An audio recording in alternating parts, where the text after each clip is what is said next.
ভারতীয় ক্রিকেটারদের কথা শুরু করলে শেষ করা মোটেই সহজ নয়। ভারতীয় ক্রিকেটে শুরু থেকেই ফিনিশারের অভাব থেকেই গেছে, যেটা পরবর্তী সময়ে যুবরাজ, মহেন্দ্র সিং ধোনি এদের মতন খেলোয়াড়রা এসে এই জায়গা পূরণ করেছে। তারা আজ ভারতীয় ক্রিকেট দলের কাছে অতীত।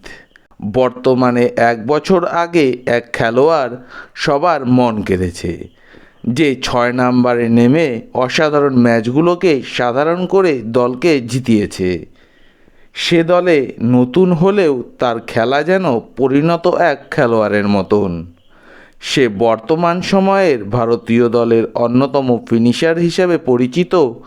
সে আমাদের খুব পছন্দের 35 নম্বর জার্সিধারী রিঙ্কু সিং। রিঙ্কু সিং 12ই অক্টোবর 1997 সালে ভারতের উত্তরপ্রদেশের আলীনগরের এক গরিব পরিবারে জন্মগ্রহণ করে। তার বাবা গ্যাস ডেলিভারি করে সংসার চালায়, আর তার মা একজন গৃহবধূ। তার বাবা মার পক্ষে তার ছেলেকে একজন খেলোয়াড় বানানো খুব সহজ ছিল না। রিঙ্কু কঠোর পরিশ্রম করে, তার ফলস্বরূপ আজকের ভারতীয় জাতীয় দলের একজন অন্যতম সদস্য। তাকে দেখে অনেক গরিব ঘরের ছেলেমেয়েরা তাকে আইডল হিসাবে মানে।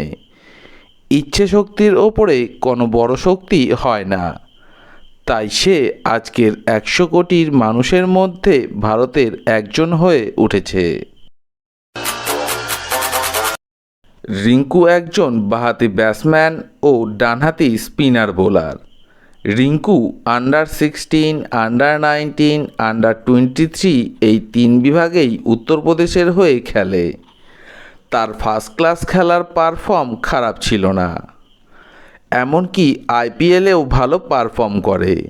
সেই পারফর্ম দেখে ভারতীয় বোর্ড তাকে জাতীয় দলের হয়ে খেলার সুযোগ দেয়। রিঙ্কু ইন্টারন্যাশনাল কেরিয়ার শুরু করে আয়ারল্যান্ডের বিপক্ষে টি-20 ম্যাচ খেলে। তার টি-20 ম্যাচে পারফর্ম ভালো থাকার কারণে তাকে ওডিআই ম্যাচে সুযোগ দেওয়া হয়।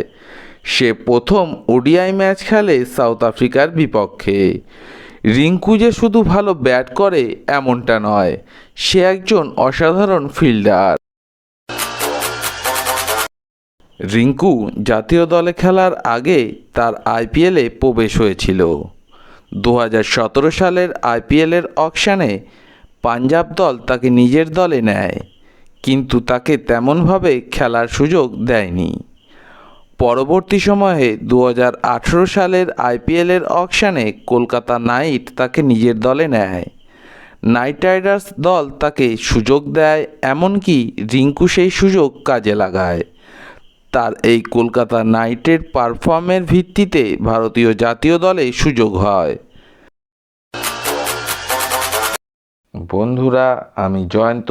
আমার এই ভিডিওটা তোমাদের কেমন লেগেছে আমাকে কমেন্ট করে জানাও।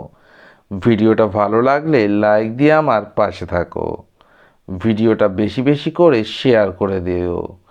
যারা আমার চ্যানেলে নতুন এসেছো তারা আমার চ্যানেলটাকে সাবস্ক্রাইব করে বেল আইকনটাকে অল করে দিও, যাতে আপকামিং ভিডিওগুলো প্রথমেই দেখতে পাও। আজকের মতো বাই বাই। আবার দেখা হবে পরের ভিডিওতে নতুন টপিক নিয়ে।